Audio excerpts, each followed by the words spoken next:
When I kicked open the carved wooden door of the Johnson family mansion, the commotion inside rivaled a Black Friday sale at Walmart. Miss Emily's back. The maid nearly dropped her tray. I stormed past her into the living room where Grandfather Johnson sat sipping tea, facing some suit-clad Wall Street type. My entire family, William, my mother, and Ethan, beamed like Stepford wives at a country club luncheon. Grandpa, since when am I merchandise to be shipped off to the Thompsons? My voice cracked, fingers digging into my palms. Tea sloshed over Grandfather's porcelain cup. Emily, this alliance is finalized. The Thompsons. Finalized? I laughed bitterly. Did anyone consult the actual bride? Ethan adjusted his Rolex. Don't be difficult. Their tech merger's our biggest revenue stream this quarter. I grabbed the Ming vase replica. Shall I gift wrap myself too? The crash of shattering ceramics silenced the room. Mother clutched her pearls. Have you lost your mind? Absolutely. Tears burned my eyes. Since when am I a corporate bargaining chip? Grandfather's cane thundered against hardwood. This is for the family legacy. Legacy? I choked on hysterical laughter. Why don't you marry their crippled CEO then? The slap from William left my cheek stinging. Enough. Watch me make enough. I flipped the coffee table. Crystal decanters exploded like champagne corks. When Ethan grabbed my arm, I slapped him hard enough to leave fingerprints. Don't fucking touch me. Security. Grandfather bellowed. Two meatheads in black suits manhandled me toward the staircase. My stiletto connected with a kneecap. You can't auction off my life. Their grip tightened as they dragged me past family portraits smirking from the walls. I hate you all. My scream echoed through the marble hall. The lock clicked in my childhood bedroom. I trashed the vanity. Smashed the mirror until fractured reflections showed a wild animal. Dusk painted the garden below in escape routes. 3 stories down. Beyond the rose bushes, freedom waited. My fingers flew across the phone screen. To Sophia, SOS. They're selling me to Alex Thompson. Sophia, WTF? I thought you were the golden grandchild. Me, golden my ass. Bring bolt cutters to the east wall. I'm jumping. Sophia, on my way. Don't break your ankles. Bridezilla. The moon rose as I tied bed sheets into ropes. Somewhere beyond these manicured lawns, highway lights glittered like possibility. I threw my Balenciaga bag out first, listening for the soft thud against grass. Legacy this. I muttered, swinging my legs over the windowsill. Wait. I'm coming right away. I stared at the phone screen, tears plopping onto the glass. 30 minutes later, engine roar echoed beneath my apartment. I rushed to the window and saw Sophia's red sports car parked below. She emerged, waving cautiously up at me. 3rd floor wasn't that high, but the ancient locust tree's branches scraping my window didn't make it safe either. Gripping the rough bark, I heard Sophia's hissed warning, Emily. Be careful.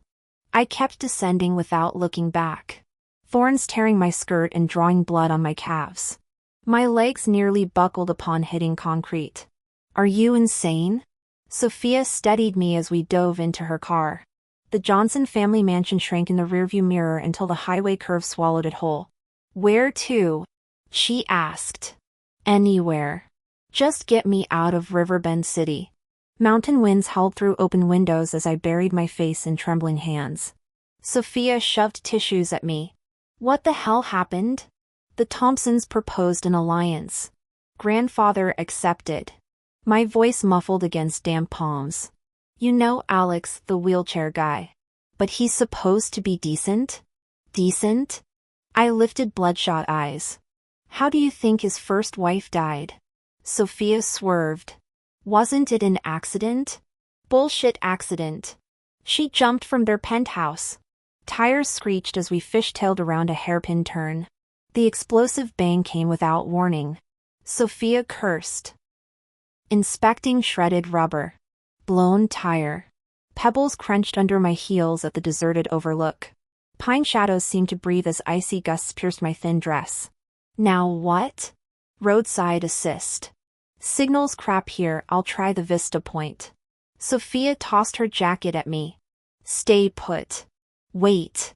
Those stilettos? Please. She disappeared uphill. Leather sleeves trapped residual warmth until gravel shifted behind me.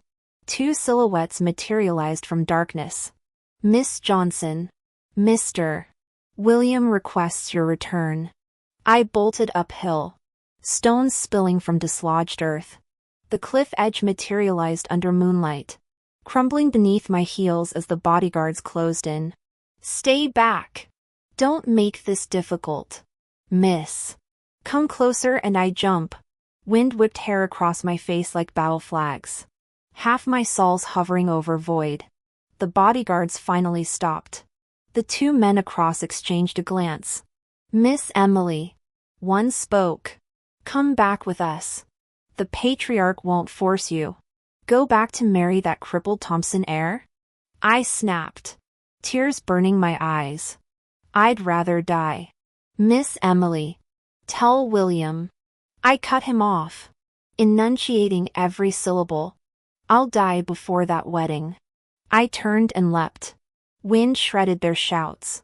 Falling. My heartbeat roared louder than the city's midnight traffic. Then, silence. When I opened my eyes again, unfamiliar wooden beams crossed above. A ceiling fan creaked circles, stirring bitter herbal fumes that clawed at my throat. Stay still. The voice held a southern drawl. Warm as honey. Concussion. Fever just broke. Turning my head, I saw him, sun-browned skin, cropped hair, eyes like storm clouds over the Appalachian foothills. He dabbed my neck with a damp cloth. Calloused fingers careful. Where? My voice scraped like sandpaper. Cloud crest.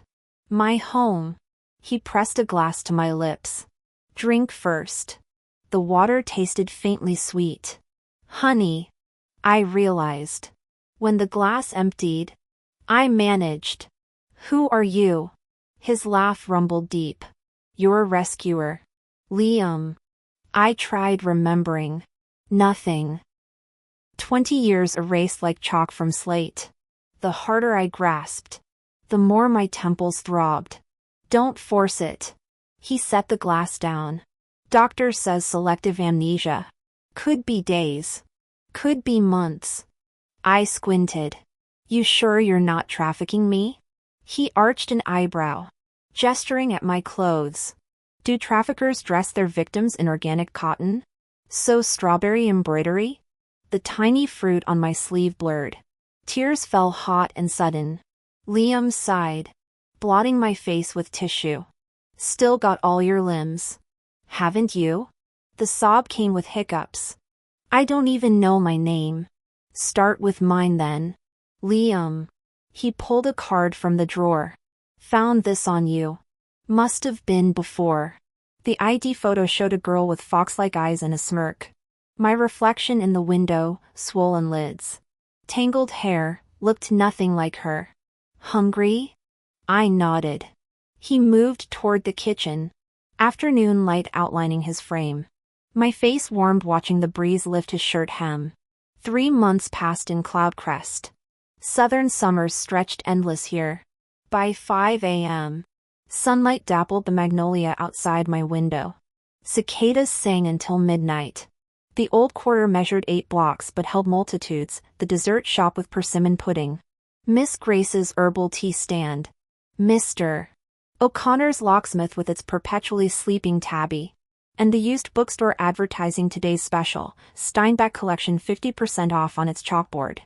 I grew to love it fiercely. Liam's 2-story clapboard house stood at the street's end. Downstairs smelled of rosemary and worn paperbacks. Upstairs, his grandmother Grace occupied the east room. Liam's girl. Come. The octogenarian waved from her rocker. Wrinkled hands offering lychees. Saved the sweetest for you. I choked on my iced tea the first time she called me the Sullivan bride. Liam calmly wiped the spill, muttering, Grandma's the neighborhood matchmaker. Yet the title settled like sugar on my tongue. Late August brought thunderstorms. We sat on the porch swing watching rain silver the cobblestones. His arm brushed mine. "Remember anything yet?" I shook my head, leaning into his warmth. The amnesia didn't feel like loss anymore, more like clean slate. Fresh parchment. Liam's thumb traced circles on my palm. Maybe some memories are better made than recalled. Fireflies blinked in the gathering dark. Somewhere beyond the dripping eaves, a new story was beginning. When Liam came home from work in the evening, I couldn't help asking him, "Do I look like your wife today?" He'd laugh, crow's feet forming at his eyes. "Nope." "Then what do I look like?" "A debt collector." I'd pounce to pinch his waist, only to have him flip me onto the couch. Our noses touching. Even debt collectors charge interest. He'd murmur before kissing me. Liam claimed to work at an auto shop on the outskirts of town. 20 minutes by scooter. He left promptly at 7 a.m. daily, returning by 6 p.m., sometimes 8 if overtime. Bored out of my mind, I learned from the neighbor to uproot weeds in our yard, planting mint, basil, and a row of cherry tomatoes. That night, Liam squatted by the garden bed. "Are these edible?" "Absolutely. Sprinkle some on noodles and it'll make your taste buds dance." Next day he brought home 2 pounds of pork ribs. While prepping the stew, he asked, "Add corn?" "Yes. Throw in carrots too." The bubbling pot filled the house with aromas. Grace hummed Cantonese opera on the doorstep, shelling edamame. I snatched a scalding hot rib from the pot. Hopping from the burn, Liam tapped my hand with chopsticks. Greedy kitten. We crammed on the couch watching scratched VCDs of old Hong Kong films that stuttered during crucial scenes. Leaning against his shoulder, breathing in his soap scent. I thought amnesia wasn't so bad, my past felt like erased notebook paper. Ready for new stories. "Liam." I poked his arm. "What if I used to be terrible?" He paused the movie. "Why?" "In the film, that girl flipped a table angrily." His chest vibrated with laughter against my ear. "That's not terrible. That's adorable." "Liar." He ruffled my hair. "Emily. Whoever you were before, this version's perfect." My nose stung as I buried my face in his neck, inhaling sunshine warmth. On screen, Stephen Chow ran madly. But I wished time would freeze. Summer in the city clung like a steamer basket. I wandered in Liam's knee-length t-shirt after showering, fabric swaying with each step. He sat repairing watches, throat bobbing when he glanced up. "Do I look pretty?" I twirled. Like a potato sack. I perched on his back, chin digging into his shoulder. When I blew into his ear, a screw clattered to the floor. Giggling like I'd won, I suddenly found myself pinned to the couch. His palm easily restrained both my wrists. "Keep teasing." His voice dropped dangerously. "And I'll punish you." "How?" His minty kiss answered. We nearly tumbled off the narrow couch until Grace coughed at the doorway. "Liam, the stew's burning." He sprang up, ears glowing crimson. That night after dinner, he stole a kiss when Grace wasn't looking. "Emily." He panted against my forehead. "You owe me." "For what?" "Marry me tomorrow." "So soon?" "Not soon." He pressed my hand to his chest. "This has been ready for 3 years." We donned in plain white shirts for our civil wedding. The metal seal clicked, making me Mrs. Sullivan. Outside, Liam knelt suddenly, producing a plain band, no diamond. Temporary. Tears welled as he slid it on. The ring caught July sunlight, brighter than any jewel. The ring was slightly loose. Liam wrapped red thread around it twice until it fit snugly at the base of my finger. Grandma Grace had prepared a home-cooked feast, while neighbors brought lychees and sodas. We didn't hold a banquet, just distributed wedding candies along the old neighborhood. The diner owner circled me twice, clapping. 3 years ago I said this girl was meant for Liam. Who's laughing now? Liam chuckled beside me, his warm hand never leaving mine. That night as we lay in bed, his thumb kept tracing my ring finger. Mrs. Sullivan, he murmured against my hair. Looking forward to growing old with you. I nestled closer, thinking how wonderful amnesia was erasing all past shadows, leaving only this love. By our first anniversary, my baby bump had become obvious. Liam banned me from his auto shop. Terrified gasoline fumes would trigger morning sickness. Bored out of my mind, I took joy in haggling at farmers markets or counting coins at the bubble tea stand. That Saturday when Liam worked late, I sneaked to the mall for strawberry ice cream. The food court TV flashed breaking news, missing person alert. My spoon clattered as the screen showed a girl in red dress laughing on the Johnson family mansion steps. Emily Johnson. Missing for 3 years. The world tilted. Flashes came, mahogany doors shattering, porcelain vases crashing, cliffside winds screaming. I stumbled to the restroom, retching into the sink. The mirror showed a ghost with smudged eyeliner. Memories flooding back, grandfather William's teacup clinking. Brother Ethan's "This is for the family." My own wedding dress tearing as I leaped from that cliff. Liam found me shivering on the couch. You knew. My nails dug into his arms. From the beginning. He didn't flinch. 3 years ago at the Johnson estate. You came downstairs like wildfire. His throat worked. When I heard about the arranged marriage to Alex Thompson, I drove there. Saw you jump. Cigarette glow pulsed on the balcony as we faced each other across coffee-stained mugs. I saved you from drowning. He rasped. When you woke up remembering nothing, I stole my chance. Tears splashed our clasped hands. This is kidnapping. Love makes monsters of us all. His laugh sounded broken. The Johnsons and Thompsons play chess with lives. I'm just a mechanic who fell for a shooting star. The grandfather clock ticked between my choked sobs. Since when do grease monkeys attend high society negotiations? His wedding ring gleamed as he reached for me. Since you made me believe in fairy tales. He was silent for a full half-minute before speaking. My name isn't Liam.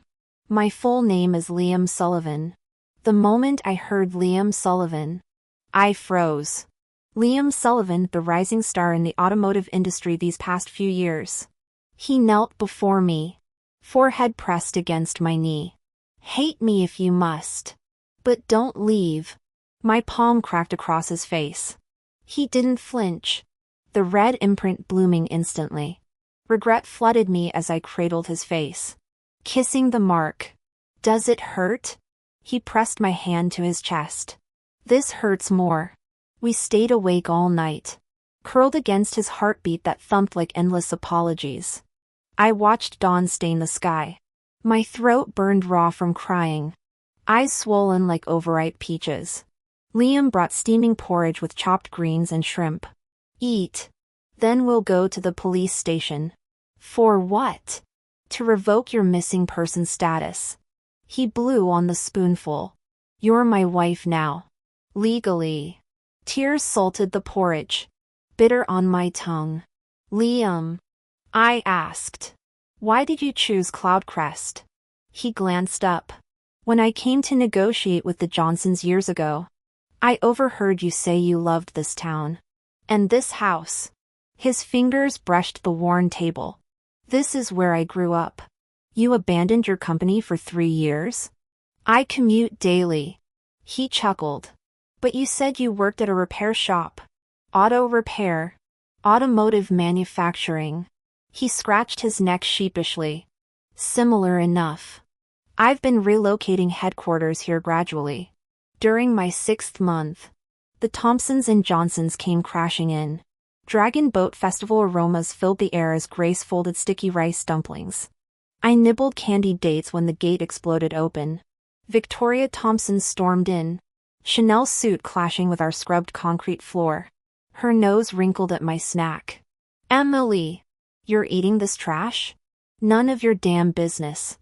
3 years missing. Your family's been frantic. And you're playing housewife? I prefer this. I shook bamboo leaves. No one forces me to marry cripples here. Her palm flew toward me. Intercepted mid-air. Liam materialized like a storm front. Voice glacial. Mrs. Thompson. You will not touch my wife. You? She sneered. A grease monkey dares. This grease monkey's marriage license holds more weight than your empty threats. He flashed our certificate. Ethan Johnson pointed trembling fingers. Emily, you've humiliated us enough. Come home. Home? I laughed bitterly. You sold me to Alex Thompson 3 years ago. I have no home. Liam shielded me like a fortress. Broad shoulders blocking the sunlight. My wife's name is Emily Sullivan now. Bother her again, and you'll regret it. Victoria opened her mouth. But Ethan paled suddenly, recognizing the man he'd once negotiated with at Johnson Enterprises.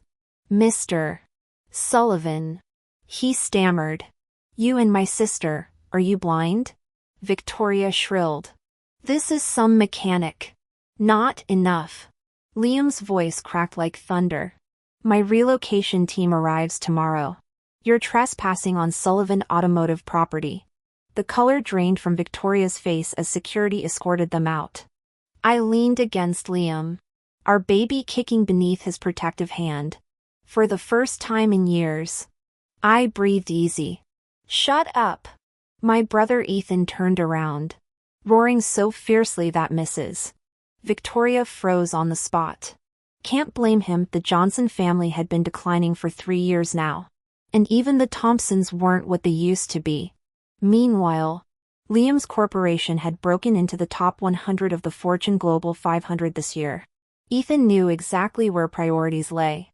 The police eventually arrived, escorting both the Johnson and Thompson families off the property for trespassing. Liam closed the door and turned to me. You okay? I shook my head, cradling my belly. Your daughter's kicking again. He knelt instantly, pressing his ear against my swollen stomach with that goofy grin I adored. Hear that? She's saying Daddy's so handsome. By the time I finished my postpartum recovery, Liam's company had climbed to 47th in global rankings. That same week, he opened our daughter's first trust fund, a 7-figure deposit. Princess, you're going to have the most magical life. He crooned, spinning our giggling baby in the sunlit living room until her curls flew wild. The Thompsons' business collapsed soon after, their supply chain snapping like rotten thread. Not long after, the Johnsons got nailed for tax evasion. On the day both families filed bankruptcy, I was watering mint plants in our garden when Liam came home carrying strawberry shortcake and sunflowers. Our daughter babbled happily in her bassinet as I arranged the flowers.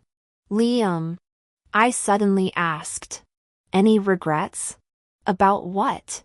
Without me dragging you down, you could have had socialites lining up around the block to throw themselves at you. He wrapped his arms around me from behind, stubble grazing my neck. Life without you? That's not living. I turned to kiss him properly, our laughter making the sunlight dance gold across the floorboards. This, the warm weight of his embrace. Our baby's coos mixing with birdsong. The sweet smell of vanilla frosting. This was everything. Being with the one you love? Nothing better. Thank you all for the company. Your support fuels my passion for sharing these sweet romance stories. See you next time.